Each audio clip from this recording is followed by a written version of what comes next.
Good afternoon, everybody.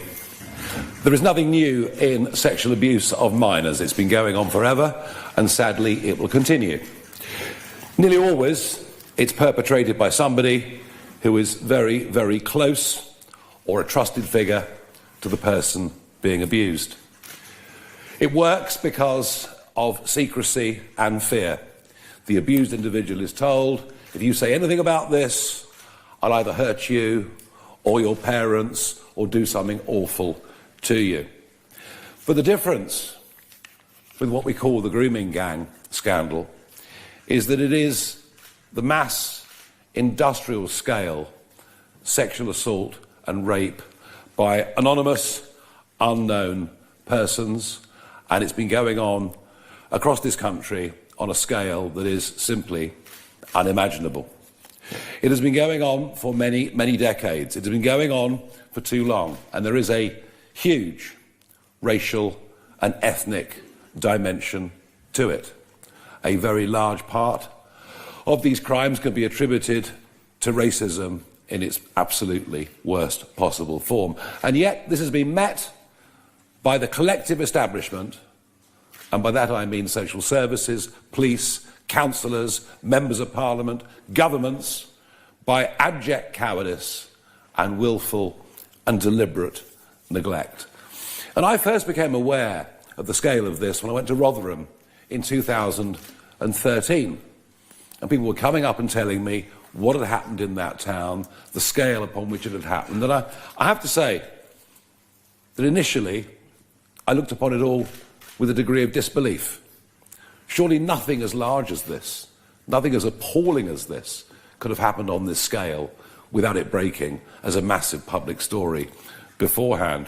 And by 2014, this was a national issue, one that had led to great anger in our country, and much of the rest of the world looking on in absolute horror. They simply couldn't fathom that something like this had happened in the United Kingdom. And yet ever since then, there have been a few inquiries, but very little has happened. This is a stain on our country in every way. It's one of the worst things, I think, that has ever happened. And there's strong evidence that it's still continuing, and much of it within a few miles of where I'm speaking to you now. As a political issue, well, Kemi Badenoch, the leader of the opposition, can say what she likes. But as Women's Minister, for a period of 2 years, not one single time did she raise this issue in the House of Commons. And as far as Labour are concerned, well, it's clear, it's very, very clear. They have absolutely no desire for any serious inquiry to go ahead. I spoke this morning to the former police officer, Maggie Oliver, who's just about the only person who comes out well, frankly, from the last 20 years of all of this. And she made it pretty clear that Jess Phillips was in no way interested in meeting her at all. The inquiry is flawed, the inquiry will not work, and we want today to offer perhaps a better solution. But before I do that, I want to introduce you to one of the 5 people who was withdrawn from the inquiry. Ellie Reynolds has come down today from the north of London to stand up here and speak to a packed press conference.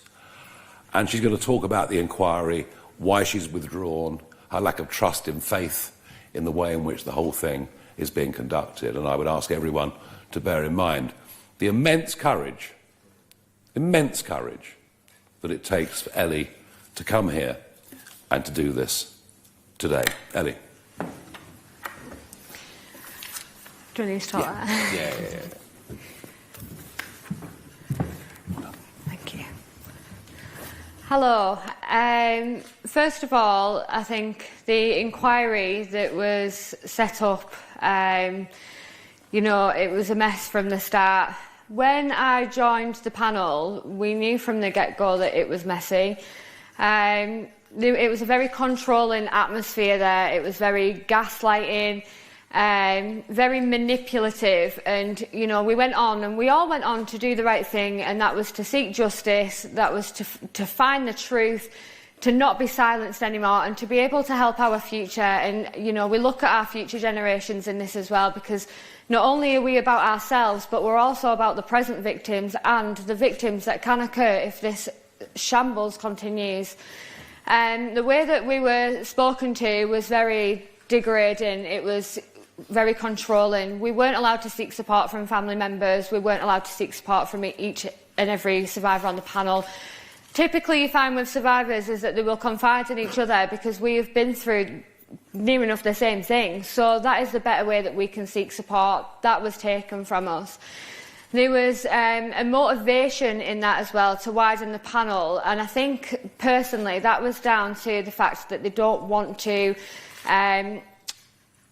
vocalise the ethnicity of these men. We almost felt uncomfortable vocalising the ethnicity of these men, and like we shouldn't.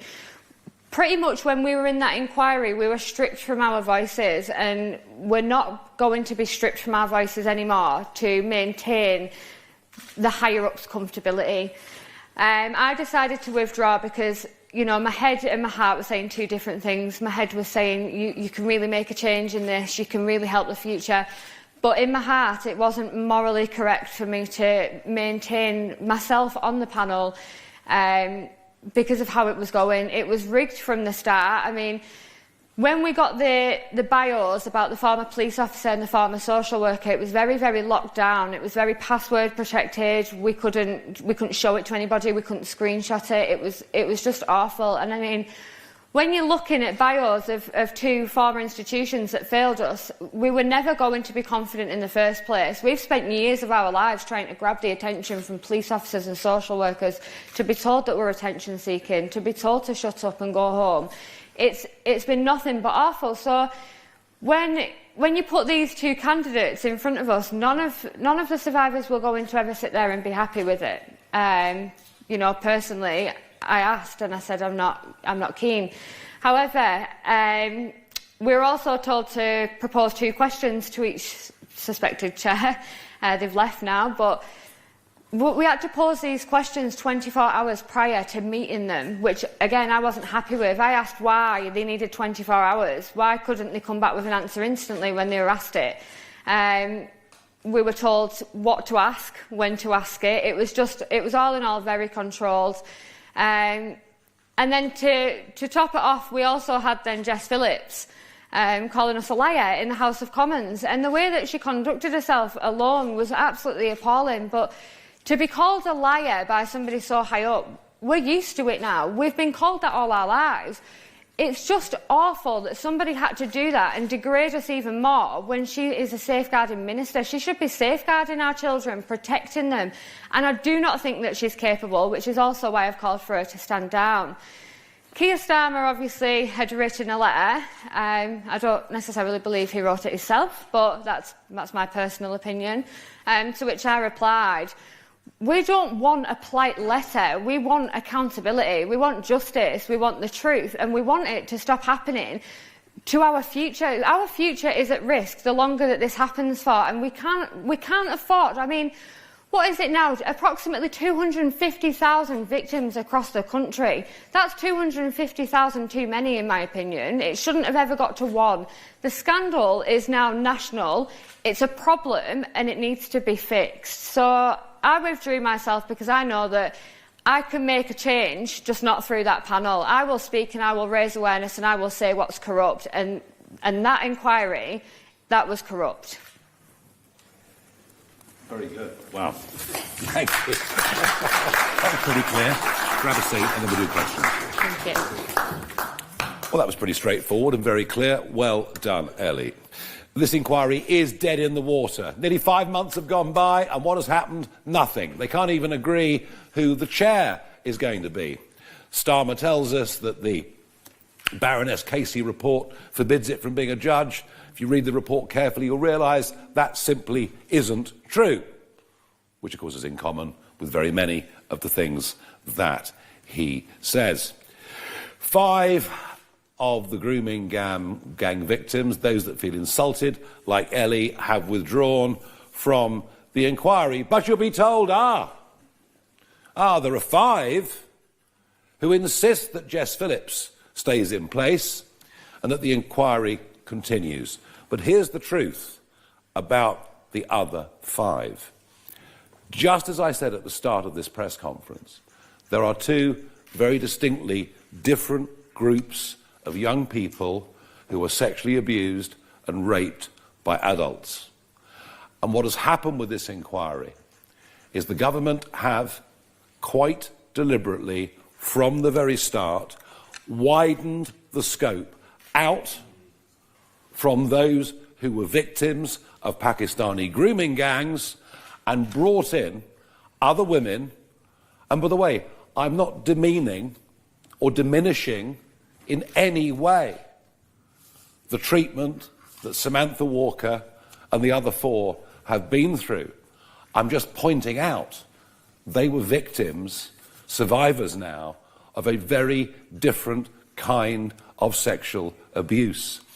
And what the country demands, and indeed, what people like Ellie demand, is a laser focus on this very, very unique, and perhaps for many people, difficult to understand phenomenon that has now been going on in our country for decades.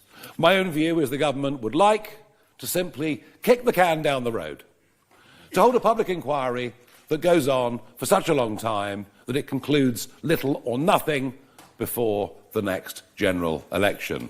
You don't believe me? Well, have a look at the COVID inquiry, which goes on month after month, year after year, and which today, by the way, has just gone through £192 million in cost, making it even more expensive than the never-ending bloody Sunday inquiry. That is what we are into.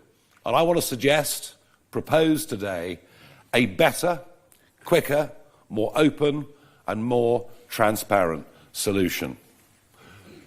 The people of this country place their faith in elected politicians and in Parliament at every general election.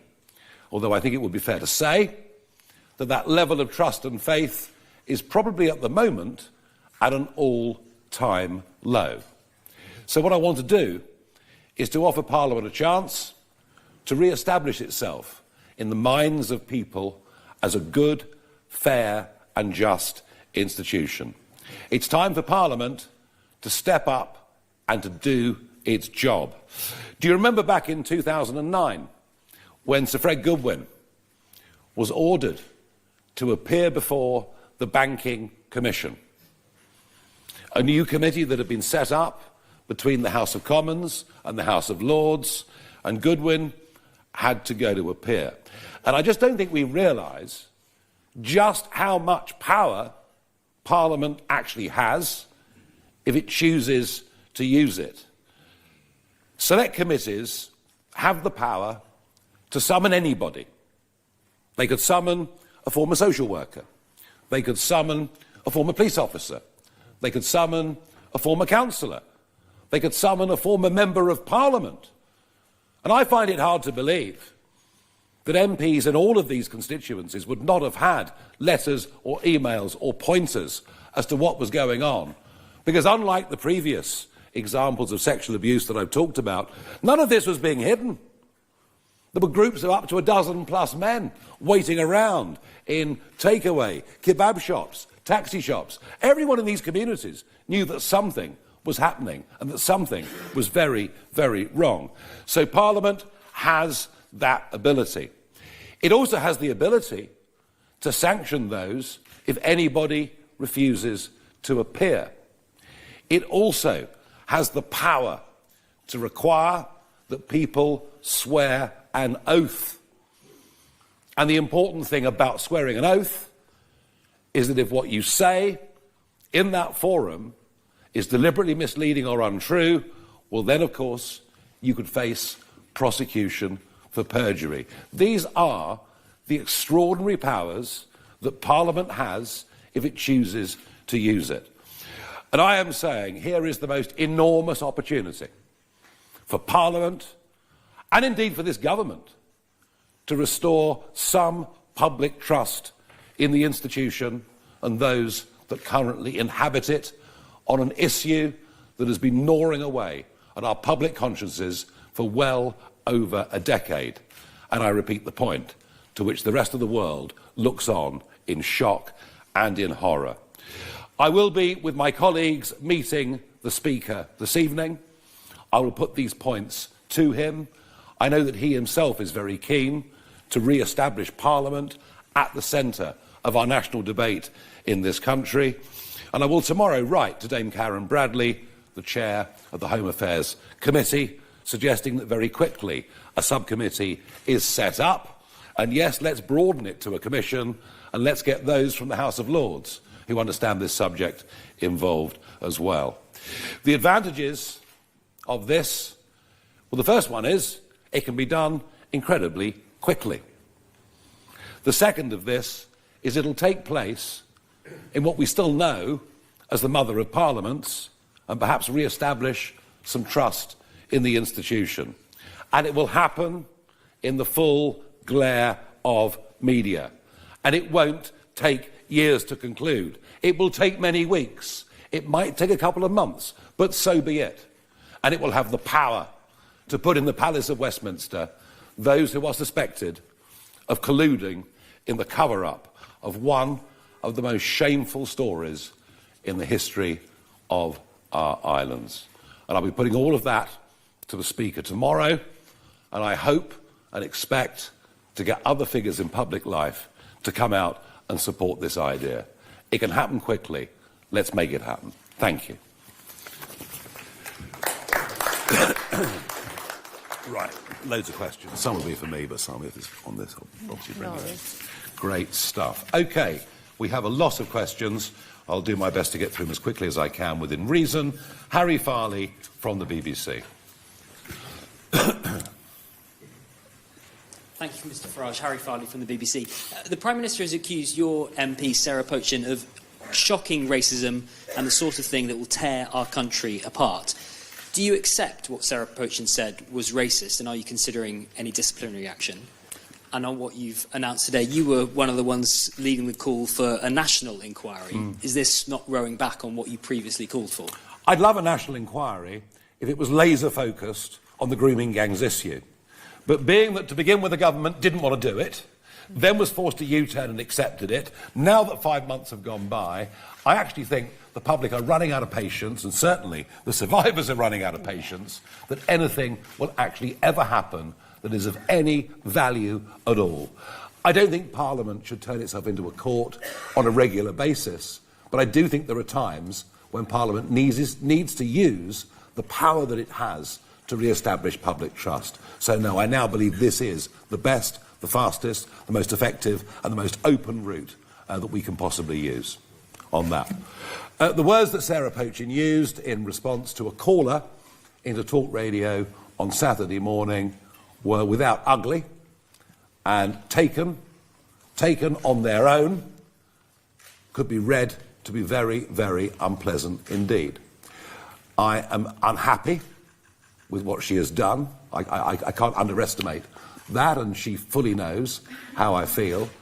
However, it was in the broader context of DEI madness in the advertising industry, something which anybody with half a brain can recognise has been going on since about 2021.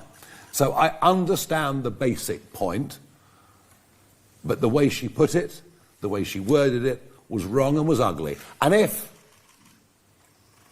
I thought that the intention behind it was racist, then I would have taken a lot more action than I have to date. And that is because I don't. Thank you. Moving on to Olivia Rutley from GB News.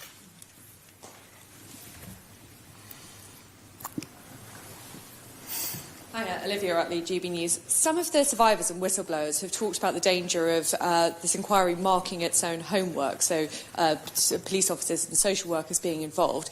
MPs were involved in the cover-up of this scandal as well. Couldn't you argue that a select committee investigation would be MPs just marking their own homework?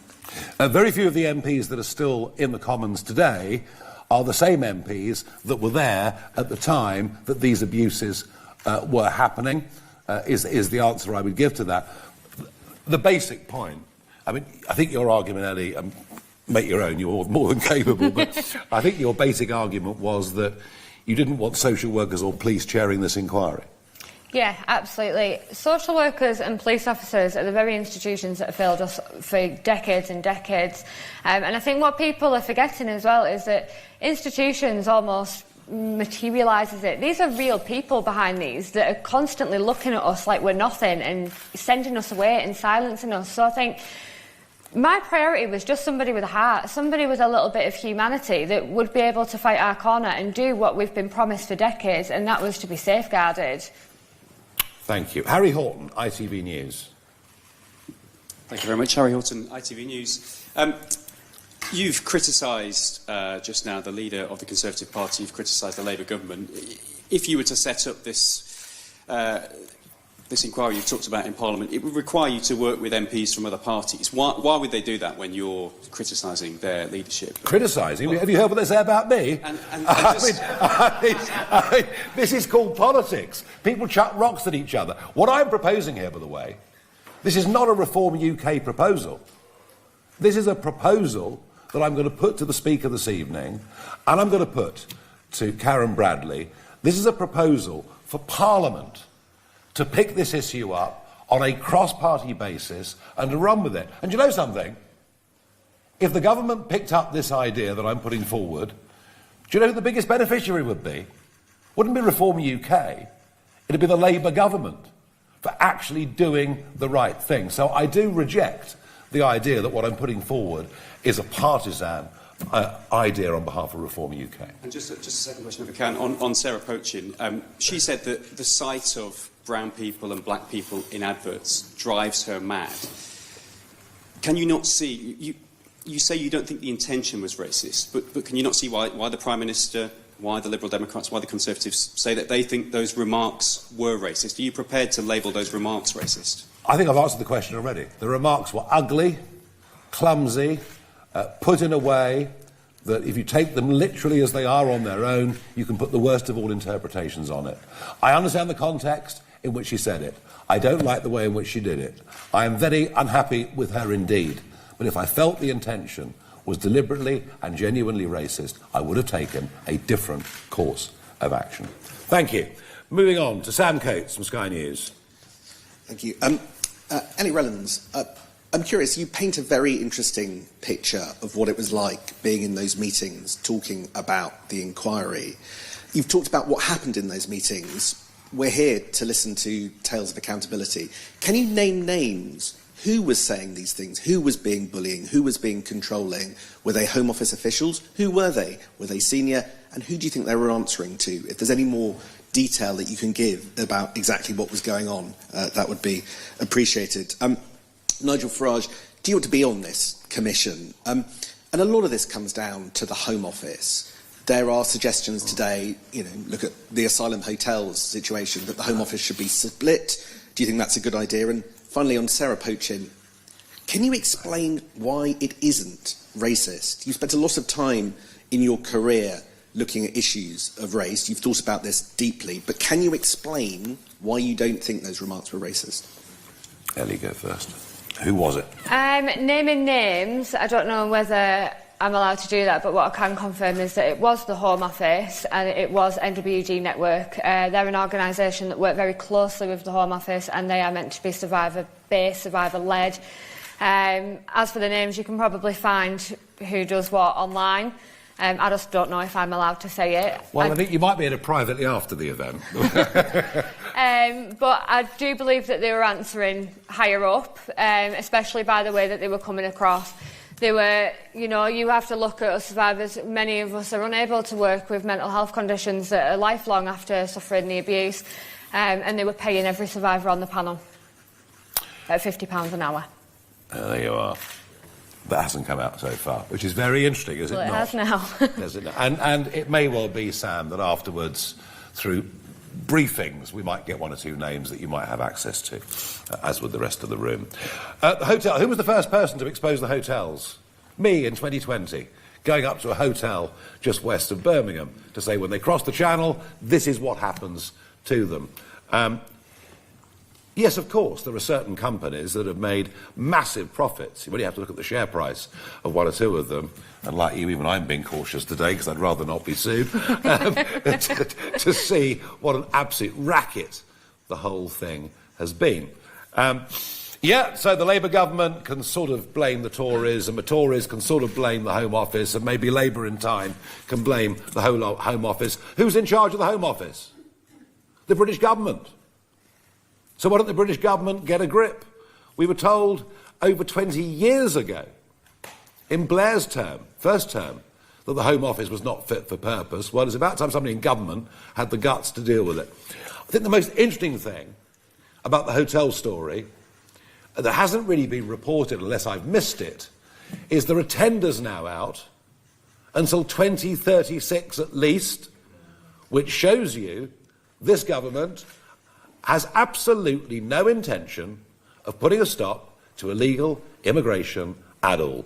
And on Sarah Poachin, I think I've given quite a few answers on that subject already. Paul McNamara, Channel 4 News.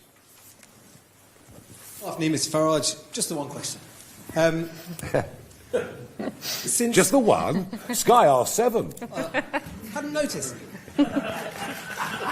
Since Friday, we've heard from a number of people across the prison service, across politics, saying that, look, it's a crumbling system at the moment. Too many prisoners, not enough spaces for them, not enough prison officers. This morning, the Chief Inspector of the prisons, Charlie Taylor, said that they're relying on a large number of West African prison staff. Their fate is not certain, given changes to visa regulations at the Home Office. Under a reformed government, would you carve out some sort of way forward for prison staff to be recruited from abroad? Would you raise the salaries of prison officers to make it a more attractive prospect? If so, where's the money come from? Or would you simply say to the prison service, them's the breaks, deal with it? I think you might have missed the point on this, that we don't object to people from the rest of the world coming to Britain if they pay their taxes, work, and become part of our, community. And what we were arguing, the other week was that over 1 million, maybe nearly 2 million people will be eligible to claim indefinite leave to remain over the course of the last 4 years. They are the consequence of the Boris wave. And once they get indefinite leave to remain, every one of them can fully access the benefit system in this country and bring dependents into the country.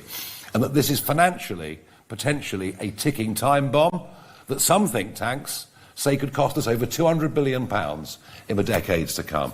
So let's be clear on that point. On the prison service, look, we recruited over the course of a summer Vanessa Frake, thought to be the toughest prison governor in the country. She is working alongside Colin Sutton as part of our Justice and Home Affairs brief, getting us ready for policy for the next general election. All that I do know within the prison service, yes, of course, all institutions want more money, and they almost certainly have been underfunded, but one of the big problems within is morale, because many of the senior prison officers have been leaving the prison service to get work that pays as much, if not more, in private security, and being replaced by a lot of people who are deeply inexperienced. And I think what this Kabatu release showed the other day, or made us all realise, is this is happening all too often. So I'm not going to give you any full answers right now, but I'm going to say that as a party, we're very much on the case. And what we're doing with Vanessa in this area is what we intend to do in all areas. Let's get people with decades of experience, across whatever brief it may be, to come and help us put together the right policies. And who knows, if we won an election, people like that would find themselves as ministers. Think of that. Ministers in charge of briefs that they actually knew something about. Be quite remarkable, wouldn't it? OK, moving on to Katie Harris from The Express. Katie Harris from the Daily Express. Do you think Sadiq Khan has failed grooming gang victims in London, and should he resign? Has he failed grooming gang Yes, he's been denying that there's grooming going on in London. The police, the Met, have been denying grooming is going on in London. I can tell you today, somebody's in this room has spoken to social services in London who've openly said there are grooming gangs in London. And of course, it's more difficult to spot a particular type of grooming gang in central London than it is in Rotherham, just by the sheer size of the city, by the different communities that live in this city. Yes, maybe, Maggie Oliver made this point, maybe London is the last great grooming scandal to be uncovered, and it looks like we're very, very close to that. Claire Ellicott, Daily Mail. Hello. Under your proposals for a parliamentary inquiry, how would you ensure victims actually get justice? Because MPs obviously have no power to bring criminal convictions against them. Because I'll let Ellie answer this as well.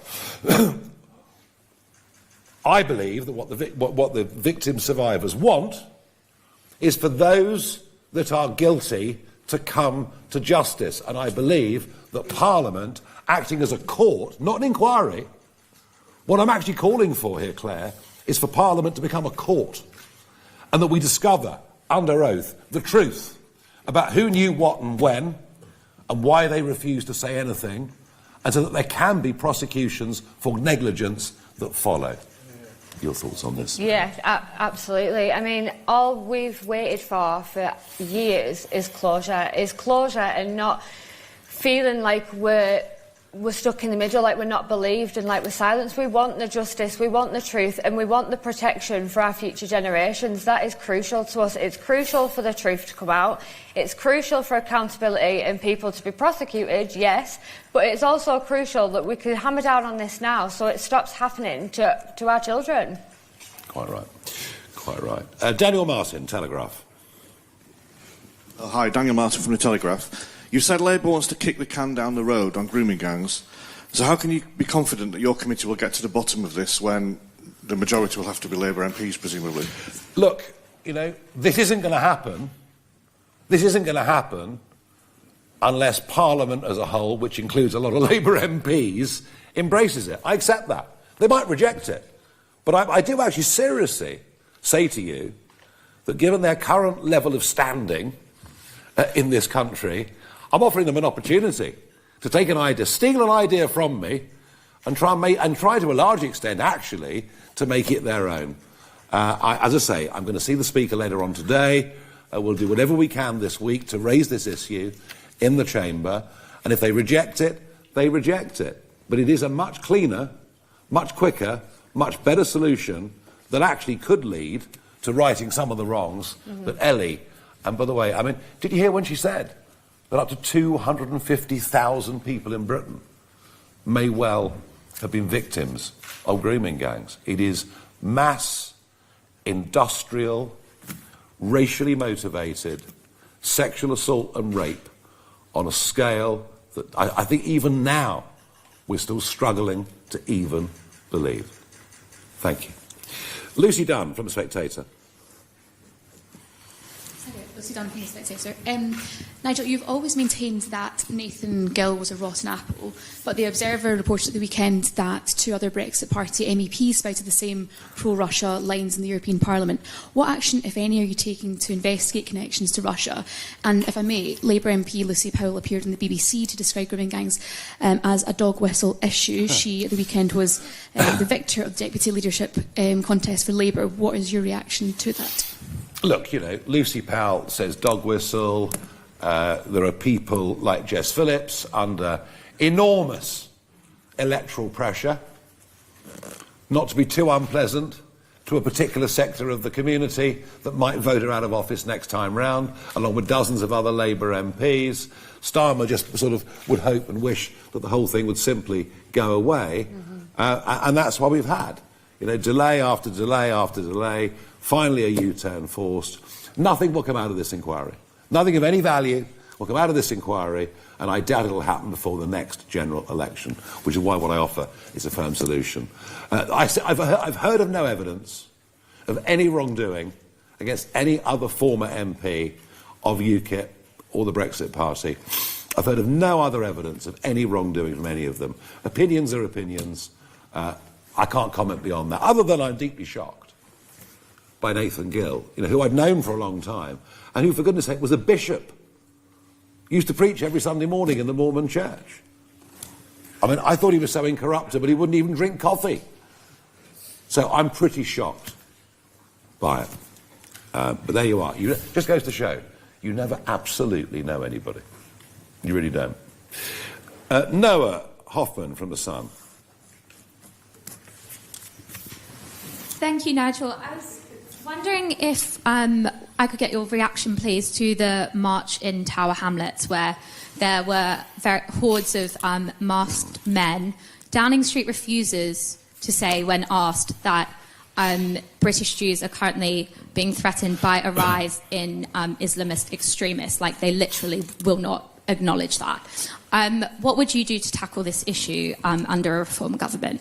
Well, you raised that point. And if you really want to talk about racism over the weekend, then, whilst I've already said I thought Sarah's comments were ugly and out of place, though not intentioned to be deeply unpleasant, there was proper racism happening in Tower Hamlets over the weekend, but no one's asked a question about that until you. Yeah. None of the broadcasters are even interested in that, and I doubt they'll show the pictures. Yeah, outright intimidation to the point of sort of basically urging the mass wipeout of huge numbers of Jewish people. I have to say, Noah, I thought the scenes of those men, in many cases masks on, women brushed aside, not welcome to be any part of it. I actually think it's one of the most terrifying things I've ever seen in my whole life. And what a telling moment. The leftist stand up to racism were there with their banners. And one says to one of these mass marchers, "We're on the same side."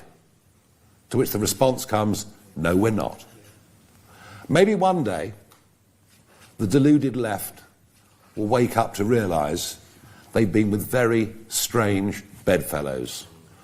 Organisations like Queers for Palestine spring to mind pretty quickly. No, I thought the scenes were absolutely terrifying. It was like a foreign invading army marching through our streets, and I defy anyone in this room to tell me that's wrong. I really, genuinely do.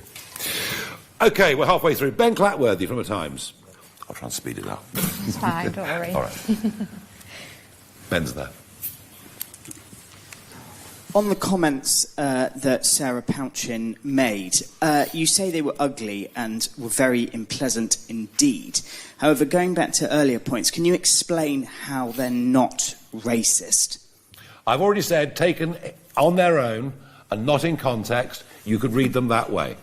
Within the broader picture of the sort of collective madness under the DEI banner that has overcome the advertising industry, that is the context in which they're made. But they were very unwise words to utter in any context, all right? I don't think I can be clearer about that, but I don't believe they had a deep racist intention behind them. If I did, I would have acted differently. And I think if you look, Ben, at my career, over a quarter of a century in public life, I have always made sure, whichever party I've been running or in a senior position, that we didn't align with anything like that at all. And I've been very strict on that. I'm going way back to the early 2000s, in that being the view, and one that I've upheld right throughout my time in politics and public life. OK. Can I comment on that? Yeah, as well? please do. I find it quite, overwhelming as well that every single one of these medias has said something about a comment that was made by Sarah, which is understandable, absolutely fine. Yet it's taken medias decades to recognise grooming gangs that are coming over and raping our children because they're white. That is also racially motivated, and it is racist.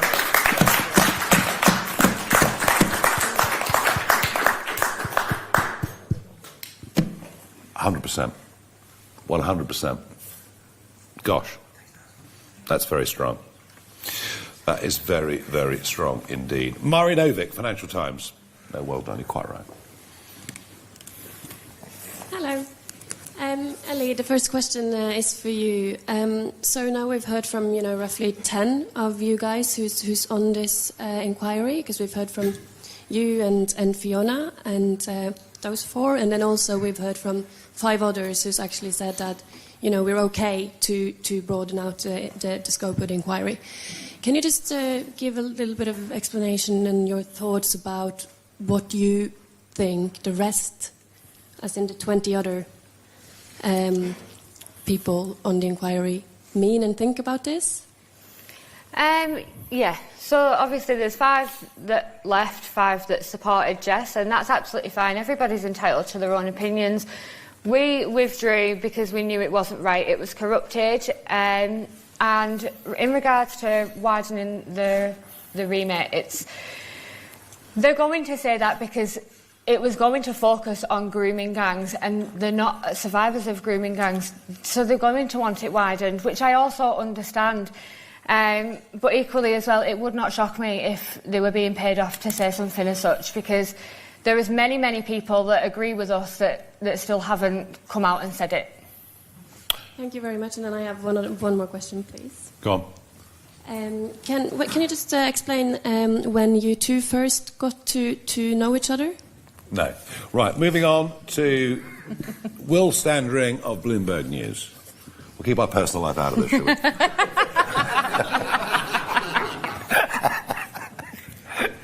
Sorry, it's got to have some fun doing it. Hi there. Last week, in an interview with Bloomberg's Michelle Sain, said that reform-led councils have cut $500 million. Yep. This isn't a figure we recognise in our analysis, so I was just wondering if you could clear this up. Does this include spending that was in previous administration budgets? There will be a major reveal on all of this and much more coming, I think, on November the 10th. Gosh, I got something right for once. November the 10th, Richard Tice will be in the chair at a big press conference, which you'll be welcome to, and which will lay out the cuts that we've already made, but perhaps not advertised, not put out to you guys in a way that's perhaps as coordinated as it ought to have been. November the 10th, your question will be answered. Alita Adu from The Guardian. Alita Adu from The Guardian. Nigel, I just have to ask, under a Reform UK government, would parts of the Equality Act that protect people from racial discrimination still exist? Just on poaching, again, do you understand how her remarks likening anger and the colour of people's skin, black and Asian, can feel to people who are black and Asian? And finally, just on grooming gangs, there are members of the public and even a former police chief who have said that they are concerned that grooming gangs victims are becoming political football in this debate. What would you say to them? Quite right, they are, absolutely. As we can see very, very clearly with the begging letter that Keir Starmer wrote to you to say, please come back into the inquiry. As we can see with the 5 who've now politically said that actually Jess Phillips must stay in place when they themselves are not victims of grooming gangs at all. This is intensely political. And I'm offering Parliament a way of actually de-party politicising it. Yes, I accept there would be more Labour MPs on there, but you've got the House of Lords too, that with a commission could provide balance across the political spectrum. So I'm trying in many, many ways to depoliticise it. I do understand that all sorts of comments can cause harm. Absolutely. But I would ask you, when you report about the racist row from the weekend, to make sure you put Tower Hamlets in your article too. What Sarah said was ugly, misplaced, wrong, and taken in the wrong context could be seen to be awful. It wasn't. It was part of a bigger conversation about the advertising industry.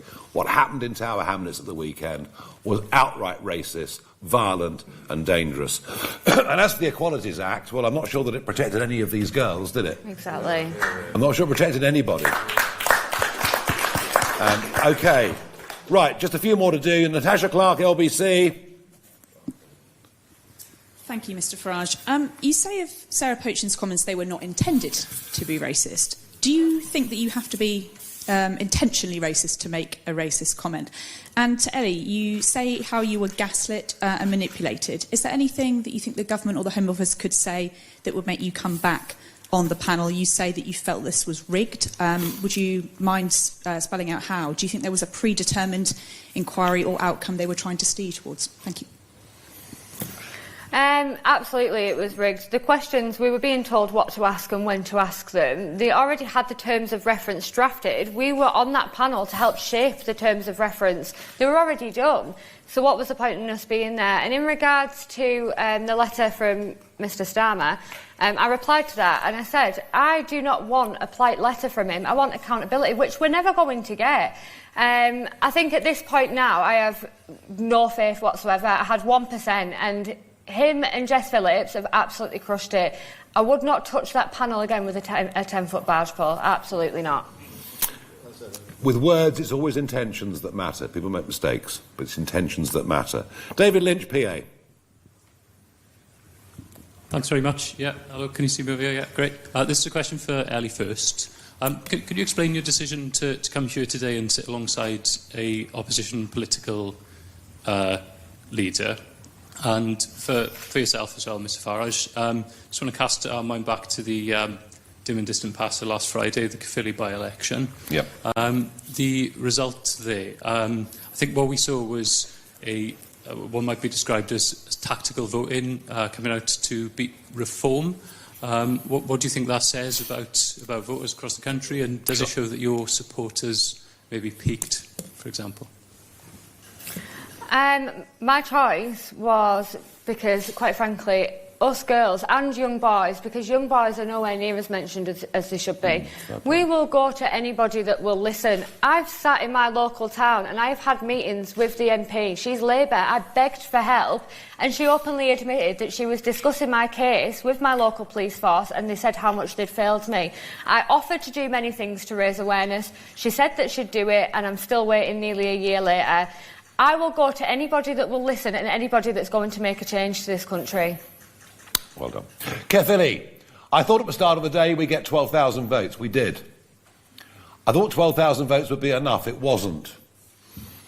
Couple of factors. Number one, you see all sorts of by-elections that turn into two-horse races. Think about Lib Dem by-elections over the years. So you get a different pattern of voting sometimes in a by-election to that you get across a national election or even, a Welsh Senate Parliament election next year. Was there an element of tactical voting? Yeah, there was. Was it as big as the London media think it is? No. And I'll tell you why. Because the Plaid candidate had been a councillor in the town for decades. The Plaid candidate had stood 14 times unsuccessfully, more than me. How about that? All right? 14 times he'd stood. He'd stood in every general election since 1983, every Welsh Assembly and Senate election, and this was an incredibly well-known figure.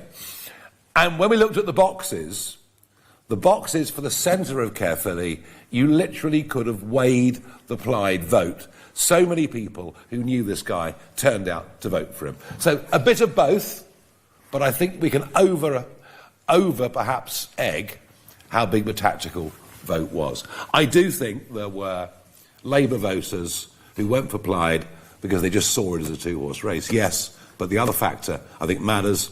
Was they disappointed? Not really. I think 36% was pretty blooming good.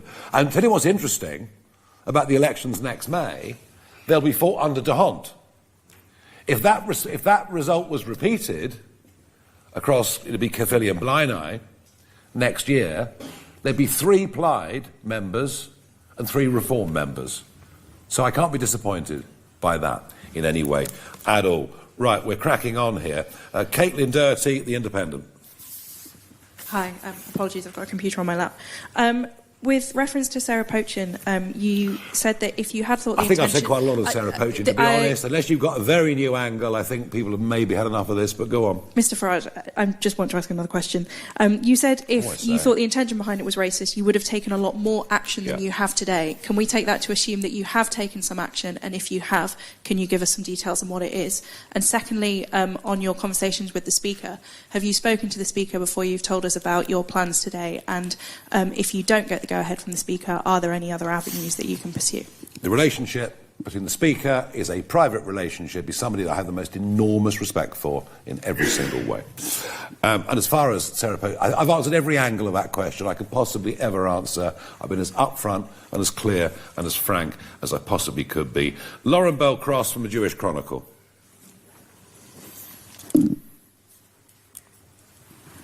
Where is Lauren? Not present? Okay. I've got Antonello Guerrera from La Repubblica on my list. Hello. Thank you. You just talked about re-establishing Parliament at the centre of the national debate in this country.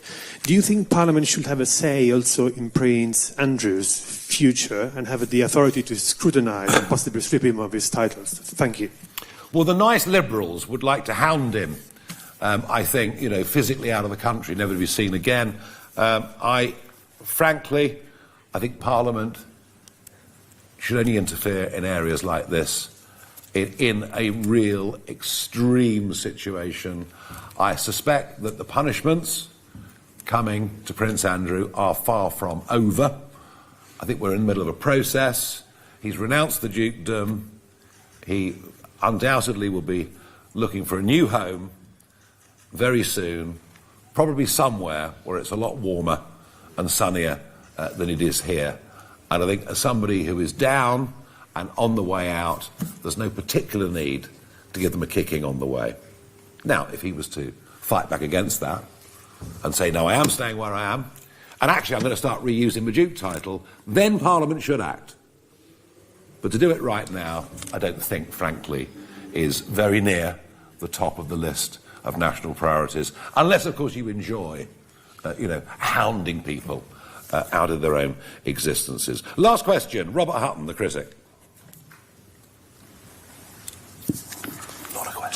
Hi there.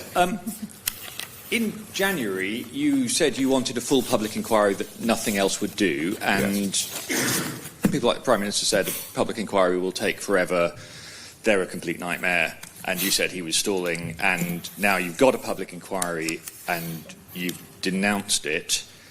How long into the parliamentary inquiry do you think you'd be denouncing that? Because it would have there's lots of reasons we could come up with to denounce it right now. It'll have a low majority and so on.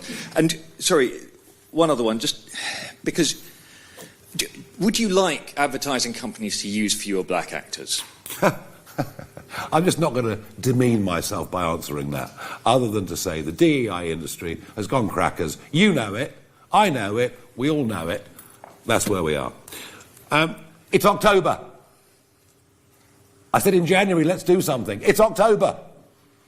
And nothing's going to happen this side of 2026. And there'll be no results until 2029. Hang on. This is not an inquiry now. I've upped the ante on this. I'm now asking for Parliament to do one of those things it rarely does, although it did do back in 2011. It did do it in 2011, even after Fred Goodwin, or Fred the Shred, whatever you want to call him. It did. The Public Accounts Committee did do this. It did get people there under oath to talk about waste of public money. We all seem to have forgotten that. I'm saying for one of those rare occasions that Parliament turns itself into a court, and we don't wait, and we kick this off well before Christmas. Thank you very much indeed, everybody. Very good.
Good afternoon, everybody. There is nothing new in sexual abuse of minors. It's been going on forever, and sadly, it will continue. Nearly always, it's perpetrated by somebody who is very, very close or a trusted figure to the person being abused. It works because of secrecy and fear. The abused individual is told, if you say anything about this, I'll either hurt you or your parents or do something awful to you.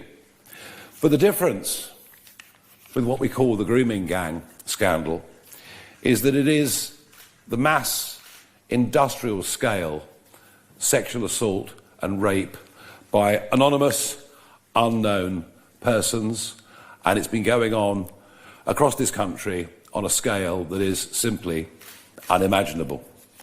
It has been going on for many, many decades. It has been going on for too long, and there is a huge racial and ethnic dimension to it. A very large part of these crimes can be attributed to racism in its absolutely worst possible form. And yet this has been met by the collective establishment, and by that I mean social services, police, councillors, members of parliament, governments, by abject cowardice and willful and deliberate neglect. And I first became aware of the scale of this when I went to Rotherham in 2013. And people were coming up and telling me what had happened in that town, the scale upon which it had happened. And I have to say that initially I looked upon it all with a degree of disbelief. Surely nothing as large as this, nothing as appalling as this, could have happened on this scale without it breaking as a massive public story beforehand. And by 2014, this was a national issue, one that had led to great anger in our country, and much of the rest of the world looking on in absolute horror. They simply couldn't fathom that something like this had happened in the United Kingdom. And yet ever since then, there have been a few inquiries, but very little has happened. This is a stain on our country in every way. It's one of the worst things, I think, that has ever happened. And there's strong evidence that it's still continuing, and much of it within a few miles of where I'm speaking to you now. As a political issue, well, Kemi Badenoch, the leader of the opposition, can say what she likes. But as Women's Minister, for a period of 2 years, not one single time did she raise this issue in the House of Commons. And as far as Labour are concerned, well, it's clear, it's very, very clear. They have absolutely no desire for any serious inquiry to go ahead. I spoke this morning to the former police officer Maggie Oliver, who's just about the only person who comes out well, frankly, from the last 20 years of all of this, and she made it pretty clear that Jess Phillips was in no way interested in meeting her at all. The inquiry is flawed, the inquiry will not work, and we want today to offer perhaps a better solution. But before I do that, I want to introduce you to one of the 5 people who was withdrawn from the inquiry. Ellie Reynolds has come down today from the north of London to stand up here and speak to a packed press conference. And she's going to talk about the inquiry, why she's withdrawn, her lack of trust and faith in the